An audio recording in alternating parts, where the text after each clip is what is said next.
Good afternoon class. तो हम पढ़ रहे थे पायलट। वॉइस क्लियर है सबको? वॉइस क्लियर है? यस और नो? तो हम बात कर रहे थे pilot plant scale up consideration for semi solids में। उसमें हम पढ़ रहे थे इवैल्यूएशन ऑफ द प्रोडक्ट। उसमें हमने 3 हेडिंग्स लिखी थी, viscosity evaluation, second preservative evaluation, third थी स्टेबिलिटी स्टडीज़। तो उसमें लिखो विस्कोसिटी इवैल्यूएशन। विस्कोसिटी इवैल्यूएशन क्यों करते हैं हमें विस्कोसिटी इवैल्यूएशन? क्या बताया था मैंने हर्ष? क्यों करते हैं हम विस्कोसिटी इवैल्यूएशन?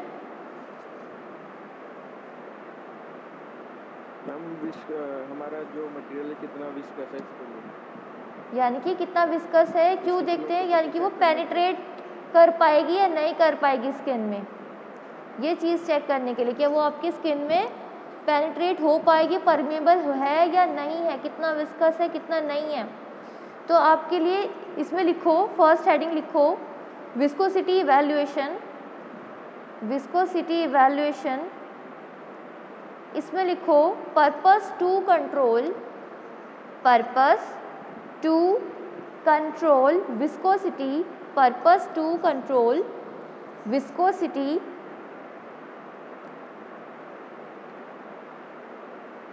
फर्स्ट लिखो improve, improve pourability, improve pourability, pour POUR पोर एबिलिटी।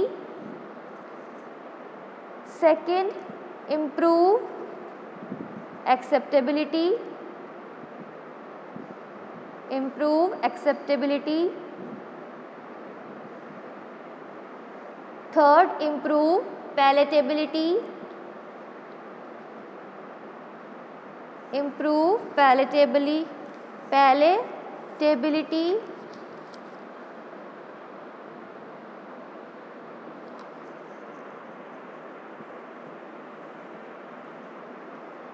तो विस्कोसिटी इवैल्यूएशन हम करते क्यों है, किन किन चीज़ों को कंट्रोल करने के लिए, इम्प्रूव करने के लिए। फर्स्ट इम्प्रूव करने के लिए पोर एबिलिटी, यानी कि हम जब सेमी सॉलिड को फिल करेंगे, पोर करेंगे आपके ट्यूब्स के अंदर, तो उसको उसकी एबिलिटी को बढ़ाने के लिए, उसको इम्प्रूवमेंट करने के लिए हम विस्कोसिटी इवैल्यूएशन करते हैं।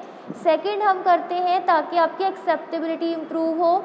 थर्ड कि आपकी पैलेटेबिलिटी भी इम्प्रूव हो। इन चीज़ों के लिए, 3 चीज़ों के लिए हम विस्कोसिटी का इवैल्यूएशन करती हैं। फिर सेकंड आता है preservative evaluation. Preservative evaluation, preservative evaluation में लिखो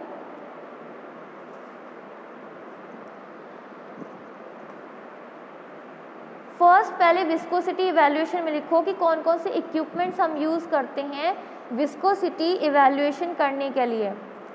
प्रिजर्वेटिव इवैल्यूएशन से पहले विस्कोसिटी इवैल्यूएशन के आप इक्विपमेंट्स लिख लो, कौन कौन से इक्विपमेंट्स हम यूज़ करते हैं विस्कोसिटी इवैल्यूएशन करने के लिए।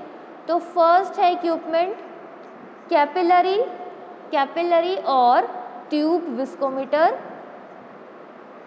कैपिलरी और ट्यूब विस्कोमीटर। सेकंड है cone and plate viscometer, cone and plate viscometer.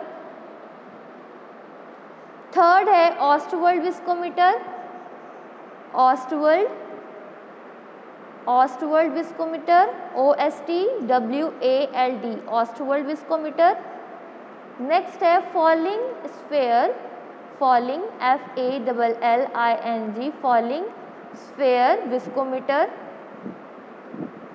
ये सारे आपके इक्विपमेंट्स के नाम हैं जो हम यूज़ करते हैं विस्कोसिटी इवैल्यूएशन करने के लिए। फिर नेक्स्ट है आपका preservative evaluation. Preservative evaluation, preservative evaluation में लिखो selection of preservative, selection of preservative is depend on the depend on the nature of is depend on the nature of the product and degree of protection required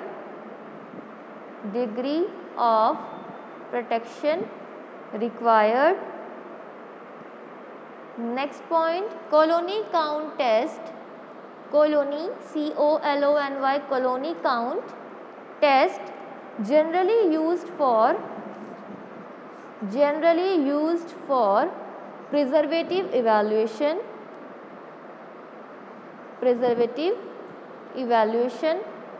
तो आपका preservative evaluation में अगर हम selection जब करेंगे preservative का, यानी जब हम सिलेक्शन करेंगे कि कौन सा प्रिजर्वेटिव हमें यूज़ करना है, वो किस पर डिपेंड करेगा? वो डिपेंड करेगा कि आपका जो प्रोडक्ट है उसका नेचर कैसा है और कितनी प्रोटेक्शन उसको चाहिए। अगर वो आपका जो प्रोडक्ट है उसे ज़्यादा प्रोटेक्शन नहीं चाहिए आपके, यानी कि अगर वो उस ड्रग में माइक्रोबियल की ग्रोथ जल्दी नहीं हो सकती, तो हम उसमें थोड़ा कम डिग्री वाला प्रिजर्वेटिव ऐड करेंगे। और अगर उसमें ज़्यादा माइक्रोबियल की ग्रोथ होने के चांसेस हैं तो उसमें ऐसा प्रिजर्वेटिव ऐड करेंगे, यानी कि हायर क्वालिटी का प्रिजर्वेटिव ऐड करेंगे। तो यानी कि वो डिपेंड करेगा सिलेक्शन, कोई भी प्रिजर्वेटिव सिलेक्शन करने का जो डिपेंड करेगा वो दो चीज़ों पे डिपेंड करेगा। एक तो कि आपके प्रोडक्ट का नेचर कैसा है, और सेकंड किस चीज़ पे डिपेंड करेगा कि आपको प्रोटेक्शन कितनी चाहिए, जो आपका प्रोडक्ट है उसको कितनी प्रोटेक्शन चाहिए, उस पर डिपेंड करेगा कि आपका प्रिजर्वेटिव कैसा होगा। फिर जो अगर हम चेक करना है कोई भी प्रिजर्वेटिव, तो उसके लिए हम टेस्ट करेंगे। कौन सा टेस्ट करेंगे? Colony count test. तो कॉलोनी काउंट टेस्ट होता क्या है?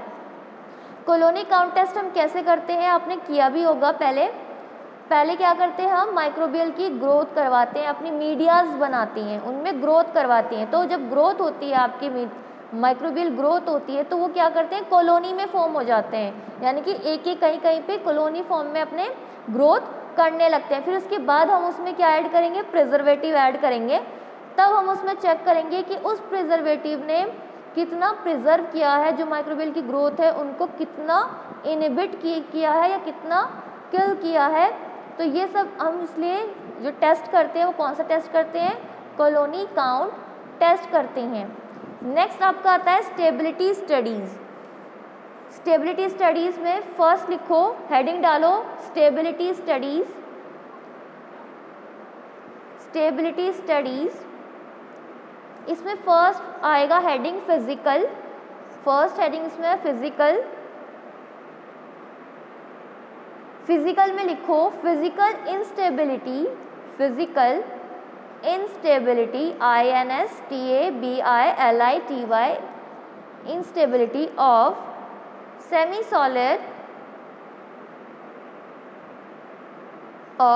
solid formulations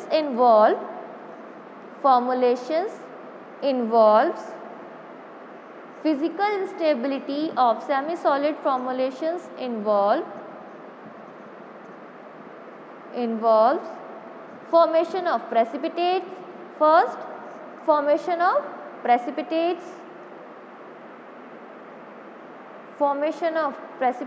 Second, less soluble polymorphs.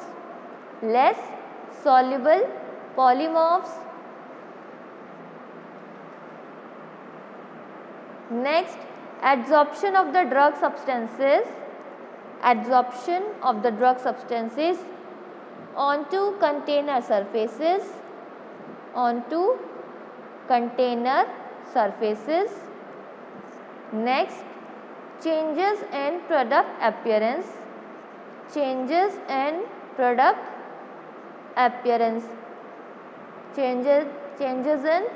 appearance. तो जब हम आपकी स्टेबिलिटी स्टडीज़ करेंगे तो हम इसमें तीन चीज़ की स्टडी करेंगे, एक फिजिकल, केमिकल और माइक्रोबायोलॉजिकल। तो फिजिकल में क्या चेक करेंगे कि आपके प्रेसिपिटेट तो फॉर्म नहीं हो रहे हैं, या फिर ऐसे पॉलीमॉर्फ्स तो नहीं है जो लेस सॉल्युबल हों, क्योंकि अगर लेस सॉल्युबल पॉलीमॉर्फ्स होंगे तो आपकी सॉल्युबिलिटी को वो क्या कर सकते हैं, इफेक्ट कर सकते हैं, उस सॉल्युबिलिटी को कम कर सकते हैं। तो ये भी चेक करेंगे कि आपके पॉलीमॉर्फ्स कैसे हैं। और क्या हो सकता है, एड्जॉर्प्शन हो सकता है। क्या हो सकता है, वो जो आपके ड्रग सब्सटेंसेज है जो कंटेनर के सरफेस है उसके ऊपर एब्जॉर्ब कर सकते हैं, एब्जॉर्ब नहीं, एड्सॉर्ब, ADSORB। तो जो आपके ड्रग सब्सटेंसेज हैं वो कंटेनर के सरफेस पे बैठ सकते हैं, एब्जॉर्ब हो सकते हैं। नेक्स्ट क्या हो सकता है, आपका जो प्रोडक्ट का कलर है या कुछ भी अपीयरेंस है वो चेंज हो सकता है। ये आपके फिजिकल स्टेबिलिटी स्टडीज़ में आएगा, यानी कि क्या क्या चीज़ें फिजिकली चेंज हो सकती है। तो फिजिकली सेमी सॉलिड की फिजिकली जो कैरेक्टरिस्टिक्स हैं उसमें क्या क्या चेंजेस आ सकते हैं, प्रेसिपिटेट्स का फॉर्मेशन होना, लेस सॉल्युबल पॉलीमॉर्फ्स का होना, एब्जॉर्प्शन होना ड्रग सब्सटेंस का ऑनटू जो कंटेनर सरफेसेस पे। नेक्स्ट आपके कोई प्रोडक्ट का अपीयरेंस में चेंज आना, ये फिजिकली आपके चेंज आएंगे। अब सेकंड है केमिकल, सेकंड है केमिकल। केमिकल में लिखो chemical instability, chemical instability of semi solid, chemical instability of semi solid formation, semi solid formulation, semi solid formulation is mainly due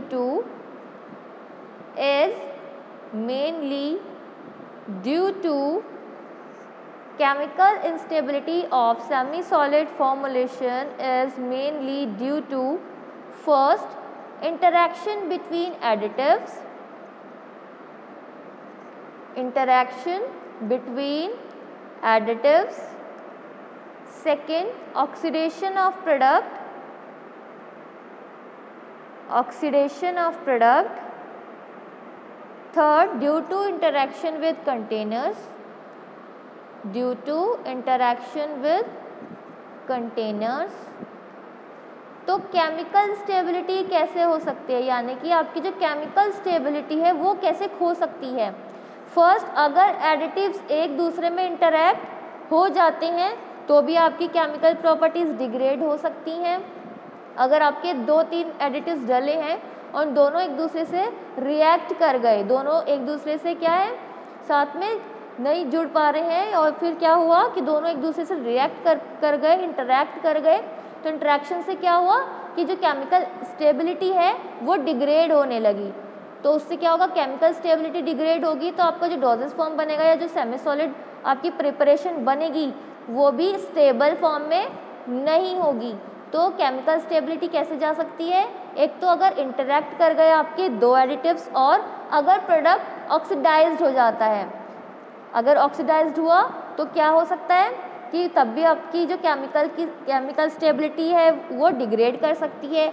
या फिर due to interaction with container, जो container हम use कर रहे हैं आपके सेमी सॉलिड को fill करने के लिए, अगर कोई ट्यूब यूज़ कर रहे हैं तो उस ट्यूब का जो मटेरियल है जो वो क्या हुआ, इंटरेक्ट कर गया आपके प्रोडक्ट से, तो भी उसकी स्टेबिलिटी जा सकती है। तो ये हुआ आपका केमिकल।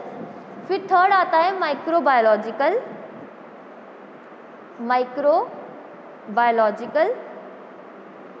माइक्रोबायोलॉजिकल में लिखो it is the most favourable condition, it is the most favorable condition for the growth of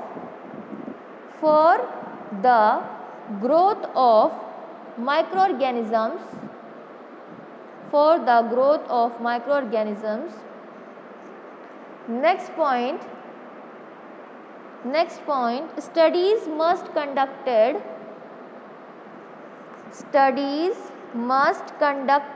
for different microbiological tests. Studies must conducted for different microbiological tests. Next point, different preservatives are used to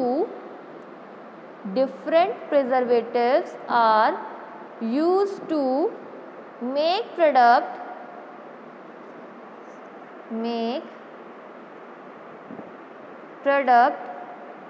more stable, more stable। तो microbiological में क्या करेंगे हम? Microbiological में क्या है कि एक ये मोस्ट फेवरेबल कंडीशन है for the growth of micro organisms. इसमें हम स्टडी करते हैं, कई कई तरीके के माइक्रोबायोलॉजिकल टेस्ट करते हैं कि ऐसा तो नहीं है कि इसमें माइक्रो ऑर्गेनिज्म की ग्रोथ हो गई है, तो ये भी चेक करेंगे। अलग अलग तरीके के प्रिजर्वेटिव्स यूज़ करेंगे ताकि आपका जो प्रोडक्ट है वो हम स्टेबल फॉर्म में बना सके। तो स्टेबिलिटी स्टडीज़ में हमने 3 चीज़ें पढ़ी, फिजिकल, केमिकल, माइक्रोबायोलॉजिकल। यानी कि केमिकल प्रॉपर्टीज़ अगर आपके ड्रग की डिग्रेड कर रही हैं तो उसमें भी आपकी स्टेबिलिटी जा सकती है। अगर केमिकल आपकी प्रॉपर्टीज़ डिग्रेड होती हैं तो भी आपकी स्टेबिलिटी जा सकती है प्रोडक्ट की। अगर माइक्रोबायोलॉजिकल कुछ होता है, अगर माइक्रो ऑर्गेनिज्म की ग्रोथ ज़्यादा हो जाती है तो क्या करेंगे हम? तो हम उसमें क्या करेंगे? प्रिजर्वेटिव्स ऐड करेंगे, अलग अलग तरीके के प्रिजर्वेटिव्स ऐड करेंगे ताकि जो हमारा प्रोडक्ट है वो हम स्टेबल फॉर्म में बना सकें। फिर आपका आता है कि कौन कौन से चेंजेस आ सकते हैं, आपके जो प्रोडक्ट हम बनाएंगे उसमें किस किस तरीके के चेंजेस आ सकती हैं। तो हेडिंग डालो types of changes, types of changes. Types of changes में लिखो कंटेंट्स। जो आपके कंटेंट्स हैं उसमें किस किस टाइप का चेंज आ सकता है। कंटेंट्स में कौन कौन से चेंजेस आ सकते हैं? First viscosity, viscosity comma texture, texture comma colour, colour comma order, order ODOUR order comma pH, comma pH।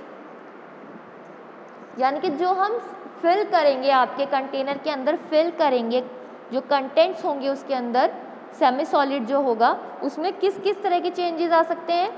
उसकी विस्कोसिटी में चेंज आ सकता है, टेक्सचर में चेंज आ सकता है, उसका कलर चेंज हो सकता है, ऑर्डर जो कि स्मेल है, स्मेल चेंज हो सकती है, और pH भी उसका चेंज हो सकता है। जो भी हम सेमी सॉलिड प्रिपरेशन बनाएंगे उसके कंटेंट्स में क्या क्या चीज़ें चेंज हो सकती हैं। फिर नेक्स्ट आते हैं कंटेनर्स, और कंटेनर्स में क्या क्या चेंज आ सकते हैं। ये तो बात हुई कंटेंट्स की कि कंटेंट्स में इसी तरीके के चेंजेस आ सकते हैं। कंटेनर्स, कंटेनर्स में कौन कौन से चेंजेस आ सकते हैं? हेडिंग है कंटेनर्स। कंटेनर्स में चेंज आ सकता है आपका first leakage, leakage comma corrosion, corrosion CORROSION corrosion comma cracking, cracking glass container, cracking glass container, plastic और metal cap, glass container, plastic और मेटल कैप। तो कंटेनर्स में किस किस टाइप का चेंज आ सकता है? क्या क्या हो सकता है? लीकेज हो सकती है, कोई भी अगर किसी भी चीज़ तरीके से लीकेज आ सकती है। कोरोजन हो सकता है, कोरोजन में क्या होगा? जो आपका मटेरियल है वो अपनी जो प्रॉपर्टी है उसको डिटेरॉइड कर देगा, उसको डिस्ट्रॉय कर देगा, तो कोरोजन हो सकता है। क्रैकिंग आ सकती है, किन किन पर क्रैकिंग आ सकती है? ग्लास कंटेनर्स, प्लास्टिक और मेटल कैप, इनमें क्रैकिंग आ सकती है। अब आपकी हेडिंग आती है सुपेक गाइडलाइंस, सुपेक गाइडलाइंस। अनुभव गर्ग, कहाँ घूम रहे हो? अनुभव गर्ग कहाँ घूम रहे हो? जो मैं पढ़ा रही हूँ समझ में आ रहा है तुम्हें चलते चलते?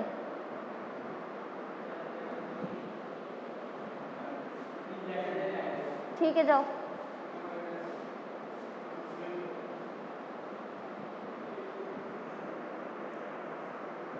सुपेक गाइडलाइंस, नेक्स्ट हेडिंग है आपकी सुपेक गाइडलाइंस, SUPAC गाइडलाइंस। पहले इसमें लिख लो फिर समझाती हूँ। सुपेक गाइडलाइंस में लिखो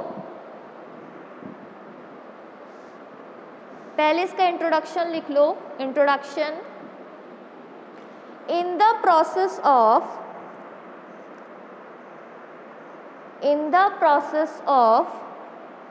developing a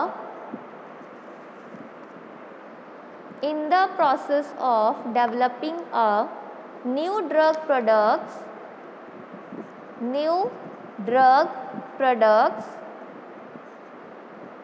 comma, the batch sizes used in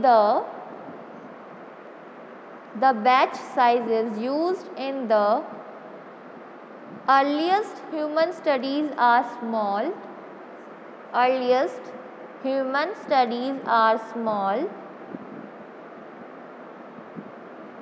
The size of the batches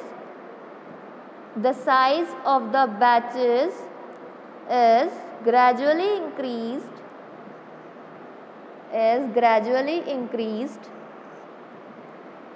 Next point, the scale-up process and the changes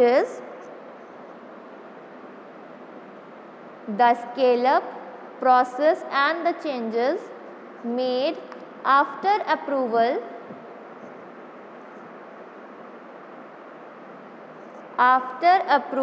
in the composition, manufacturing process,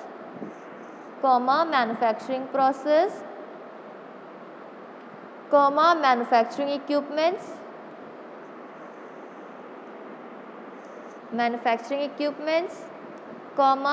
and change of site have become known as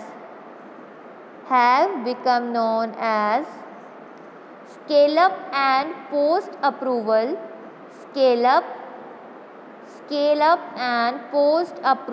changes or SUPEC। क्या full form हुई SUPEC की? Scale up and post approval changes. Next point लिखो, control of changes, इसको underline कर लेना, scale up and post approval changes और SUPEC को। Next point, control of changes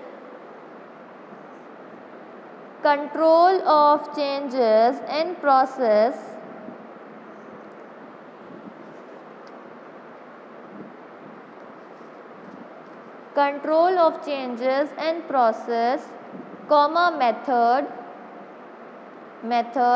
comma machine and system is important part of GMP.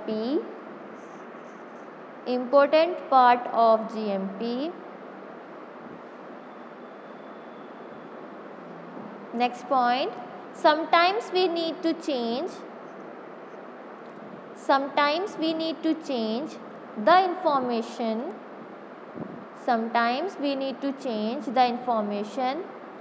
given to the FDA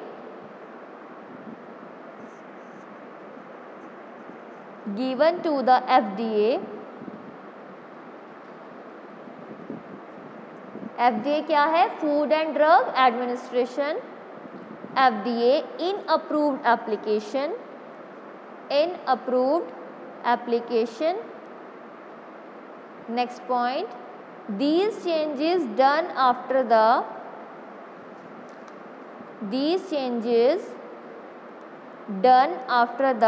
FDA approval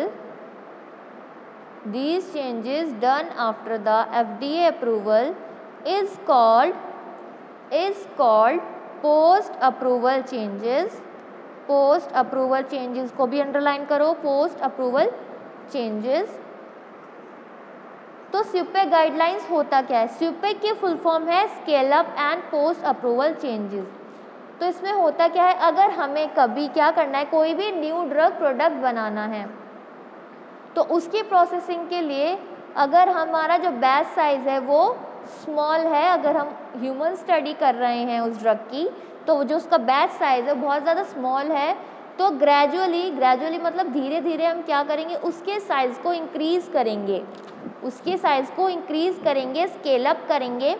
तो उस scale up process में जो भी changes आएंगे, कैसे कैसे चेंजेस आ सकते हैं, चाहे वो कंपोजिशन में चेंज हो, मैन्युफैक्चरिंग प्रोसेस में चेंज हो, मैन्युफैक्चरिंग इक्विपमेंट में चेंज हो, या फिर साइट ही अगर हमने चेंज करनी है, यानी कि दूसरी साइट पे अगर हमें वो मैन्युफैक्चरिंग करनी है, तो उसके लिए हमें अप्रूवल चाहिए होगा, जो अप्रूवल हमें स्यूपेक गाइडलाइंस के थ्रू, यानी कि हमें जितना भी चेंजेस करना है अपने बैच में, वो हम स्यूपेक गाइडलाइंस के थ्रू करेंगे सारे चेंजेस, और उसको हम क्या बोलेंगे, scale up and post approval changes. और स्यूपेक, यानी कि स्यूपेक गाइडलाइंस आपके यूएस एफडीए के थ्रू निकले हैं, यूएस एफडीए के थ्रू आपकी ये गाइडलाइंस आई हैं। ये गाइडलाइंस उनके लिए है जो कि आपके न्यू ड्रग प्रोडक्ट बनाने जा रही हैं, डेवलप करने जा रही हैं। उस प्रोसेसिंग के टाइम पे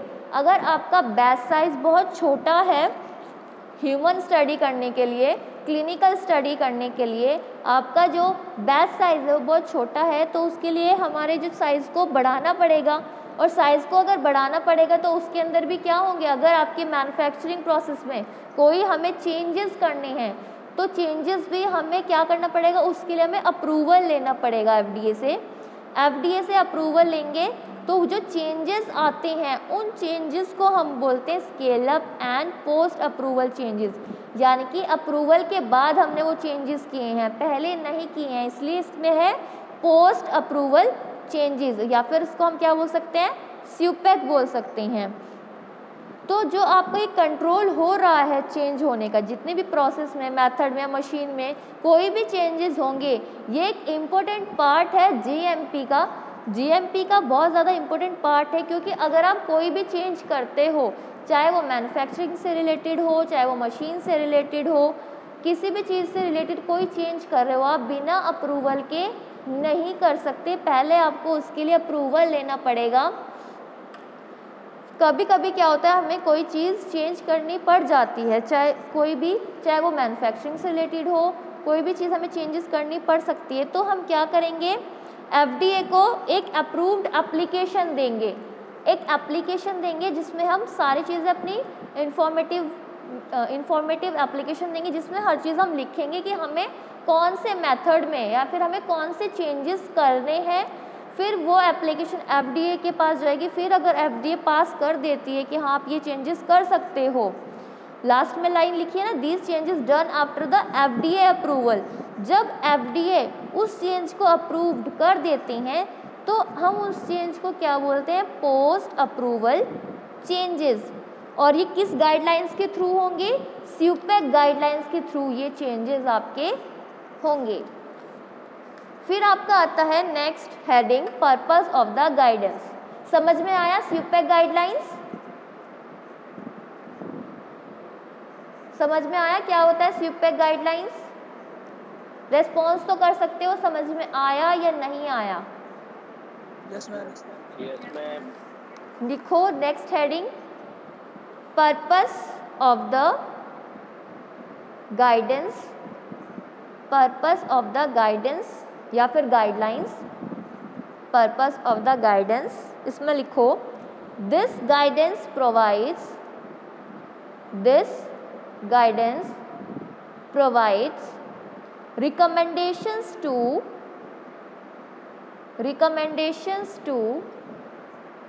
sponsors, recommendations to sponsors of new drug applications, sponsors of new drug applications, bracket में लिखो NDA, NDA bracket close, comma, abbreviated new drug application, abbreviated ABBREVIATED, abbreviated new drug application, new drug application, bracket में लिखो A and D, A capital A capital N capital D capital A and D A, bracket close, who intend to change, who intend, INTEND, intend to change, bracket में लिखो during the post approval period, during the post approval period, bracket close, bracket close. तो क्या purpose है इस guidelines का? तो ये guidelines आपका प्रोवाइड कराता है रिकमेंडेशन टू स्पॉन्सर्स जो आपके न्यू ड्रग एप्लीकेशंस कर रहे हैं या फिर एब्रिवेटेड न्यू ड्रग एप्लीकेशन। इन दोनों में होता क्या है, अगर कोई आपका न्यू ड्रग बनाने जा रहा है या फिर जो आपके दोनों हैं, ये क्या होते हैं, एक तरह के डॉक्यूमेंट्स होते हैं जिसके अंदर पूरा डाटा रहता है। अगर न्यू ड्रग एप्लीकेशन में क्या होगा, जो भी कोई न्यू ड्रग आ रही है इससे रिलेटेड आपका डाटा रहेगा, और ANDA में भी क्या रहता है, सारा डाटा जो होगा आपका ड्रग का वो डॉक्यूमेंटेड फॉर्म में रहता है, और ये जो डाटा है ये सबमिट किया जाता है FDA को। जो आपका ANDA में होता है सारा डाटा ये सबमिट किया जाता है FDA को। तो ये क्या, इसमें क्या होता है कि अगर इसका पर्पस क्या है गाइडलाइंस का, इसका ये पर्पस है कि अगर होता क्या है, कभी कभी हमने अप्रूवल ले लेते हैं और अप्रूवल लेने के लिए अप्रूवल लेने के बाद हम अपना मैन्युफैक्चरिंग करने लग जाते हैं, और करने के बाद फिर अगर हमें कोई चेंज करना है अपने किसी भी चीज़ में, चाहे वो आपके डॉक्यूमेंटेशन से रिलेटेड हो, चाहे वो आपके मैन्युफैक्चरिंग से रिलेटेड हो, कोई भी अगर चेंज करना पड़ जाता है तो क्या करना पड़ेगा, उसके लिए भी हमें एक गाइडलाइन प्रॉपर फॉलो करनी पड़ेगी। क्योंकि अगर कोई चेंजेस आ जाते हैं तो उसके लिए भी आपकी प्रॉपर गाइडलाइंस है, क्योंकि ये फार्मा रिलेटेड चीज़ें हैं, इसमें हम बिना गाइडलाइंस की कोई भी चीज़ नहीं कर सकते हैं कि खुद से जो भी मन आया कर लिया, नहीं, ऐसा नहीं कर सकते। तो इसका ये पर्पस है गाइडलाइंस का कि अगर आपकी कोई भी न्यू ड्रग अगर हम बना रहे हैं या फिर कोई भी आपकी न्यू फॉर्मुलेशन हुई है और उसके दौरान अगर कोई भी चेंज करना पड़ जाता है तो वो चेंज हम कर सकते हैं इस गाइडलाइंस के थ्रू। इस गाइडलाइंस को फॉलो करके हम वो चेंज कर सकते हैं। तो इसमें लिखो कि किन किन चीज़ों में हम चेंजेस कर सकते हैं। फर्स्ट है द कंपोनेंट्स और the composition. The components purpose में ही है, द कंपोनेंट्स और द कंपोजिशन। सेकेंड है the site of manufacturer, the site of manufacture, site of manufacture. Third the batch size, third the batch size. Fourth the manufacturing, the manufacturing bracket में लिखो process और equipment, process और equipment, bracket close.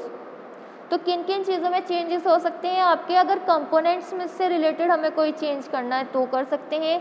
अगर जहाँ पे manufacturing हो रही है उसका हमें साइट चेंज करना है तो भी हम इन गाइडलाइंस को फॉलो कर सकते हैं। बैच साइज़ को बढ़ाना है या घटाना है, बैच साइज़ से रिलेटेड कोई प्रॉब्लम है तो भी हम इस गाइडलाइन को फॉलो कर सकते हैं। या फिर जो अगर मैन्युफैक्चरिंग करते हुए अगर कोई प्रोसेस में हमें चेंज करना है या फिर इक्विपमेंट में कोई चेंज लाना है, इक्विपमेंट हमें दूसरा यूज़ करना है या फिर किसी और क्वांटिटी का यूज़ करना है तो भी हम इन गाइडलाइंस को फॉलो कर सकते हैं। फिर आती है आपकी next heading SUPAC documents. SUPAC documents, SUPAC, SUPAC documents capital में ही लिखना है, capital S, capital U, capital P, capital A, capital C। SUPAC documents, इसमें लिखो a series of document issued by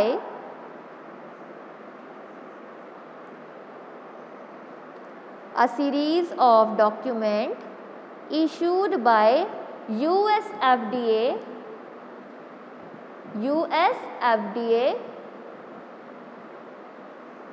to help US FDA यानी कि United state food drug administration, US FDA to help applicants help applicants with post approval changes, post approval changes.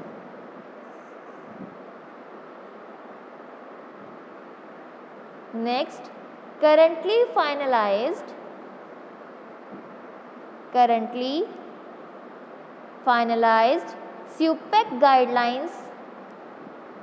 SUPEC guidelines are as follows. First है SUPEC-IR, SUPEC-IR, bracket में लिखो immediate release. Second है SUPEC-ATLS,